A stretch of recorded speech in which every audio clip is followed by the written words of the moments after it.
யார் இவன்? Room number 5 தானே சொன்னானுங்க. உன்னோட ரூம் மாறிடுச்சோ? என்னாச்சு டாக்டர்? பீம் படைச்சுப்பானா? சரி சார், நான் டாக்டர் இல்ல, ரூம் மாறி வந்துட்டேன். நேத்து நேரம் துள்ளி குதிச்சு இருந்தப்ப இப்படி படுக்க போட்டானுங்களே, அவனுங்க நல்லா இருப்பானுங்களா? So sad. டாக்டர் இப்ப என்ன கண்டிஷன்? யோ, நான் டாக்டர் இல்லையா? டாக்டர் எப்படியாவது அவனை காப்பாத்திருங்க. எவ்வளவு செலவானாலும் பிரச்சனை இல்லை, நான் பாத்துக்கிறேன். டேய் கையடுறா, அச்சு வாய குழக்கிற போறேன்.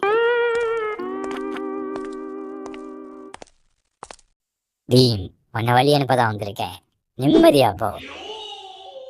என்ன மகாராஜா இந்த பக்கம்? நீங்களா எப்ப வந்தீங்க? இப்போதான். பீமோட இந்த நிலைமைக்கு யார் காரணம்னு தெரியுமா? யாருன்னு தெரியல, இன்வெஸ்டிகேஷன் போயிட்டு இருக்கு. அவன் மட்டும் யாருன்னு தெரியட்டும், என் கையாலே அவனை கொன்னு புதைச்சிருவேன். அப்படியா?